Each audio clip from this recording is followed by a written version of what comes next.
जिन बहनों का हमल के दौरान बेबी नीचे आ जाता है, नीचे आके फंस जाता है, या उनको दर्द रहती है या काम करते हुए मुश्किल होती है, तो उन बहनों के लिए ये वीडियो बहुत ज़रूरी है।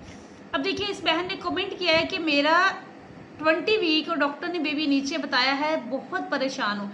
देखिए, परेशानी की कोई बात नहीं है, मैं आपको इसका हल बताती हूँ।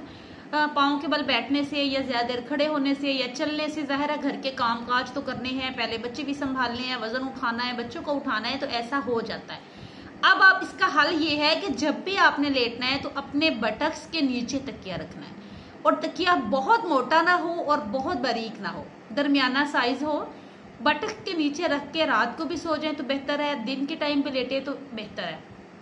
इसके अलावा खुद का वजन ऊपर को उठाना है। अब खुद का वजन ऊपर को कैसे उठाना है? एक कपड़ा लें, उसको गोल करें, पकड़ के उसको कपड़ा पूरा दुपट्टे जैसा कपड़ा लें, फिर उसको पकड़ के गोल करते जाएं, फिर उसका गोल सा बना के उसको नीचे रख के उसके ऊपर आपने बैठना है, ताकि आपका जो जिस्म है वो ऊपर की तरफ जाए।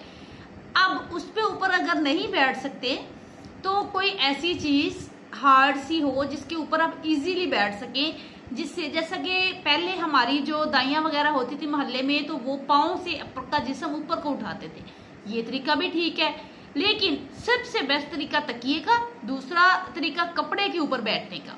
कपड़ा इस हिसाब से आप रखना चाहेंगे कि आपको पता चले कि मैं किसी ऐसी चीज पे बैठी हूं जो कि आपका जो रेक्टम वाली जगह है वो ऊपर को जा रही है। ठीक है, इससे ये मसला आपका हल हो जाएगा और इसमें परेशानी वाली बात नहीं होती। वीकनेस की वजह से भी होता है। वो बहनें जो हमल के दौरान आयरन, कैल्शियम, विटामिन डी नहीं ले रहे होते, तो उनको ये मसले ज्यादा हो रहे होते हैं। तो अगर आप टाइम पे मेडिसिन ले रहे हैं, विजिट करवा रहे हैं, तो आपको ऐसा प्रॉब्लम नहीं होगा। ठीक है, अब यहाँ से ये एक बात और मैं साथ शेयर करना चाहूंगी। कुछ बहनें ऐसी होती हैं जो कि एक गोली भी नहीं खाती। वजह क्या होती है? मेरी अपनी भाभी है, अब वो सुन रही होगी, देख रही होगी मेरी वीडियो। उन्होंने पहला बच्चा पैदा किया, मैंने उनको बहुत समझाया, बहुत कहा कि आप मेडिसिन खाओ, जो कि बहुत जरूरी है। वो कह रही थी मुझे तो कुछ भी नहीं है, आप ही मुझे कुछ भी नहीं है, मुझे कोई प्रॉब्लम नहीं है, मैं बिल्कुल ठीक हूँ। मैं फिर भी अब क्या हुआ, बच्चा तो पैदा हो गया माशाल्लाह से।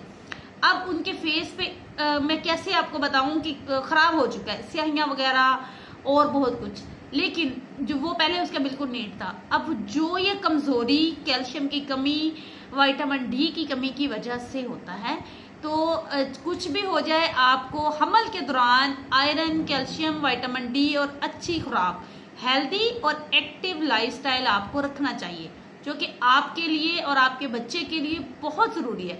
आने वाले वक्त में 40+ एज पे आपको ये बहुत सी प्रॉब्लम हो सकती हैं, कमर में दर्द, टांगों में दर्द, झुका नहीं जाना, बैठा नहीं जाना, घुटनों में दर्द। ये उन लोगों को होती है जो बच्चे पे बच्चा पैदा करती हैं और विटामिन नहीं लेती। ठीक हो गया, थैंक यू।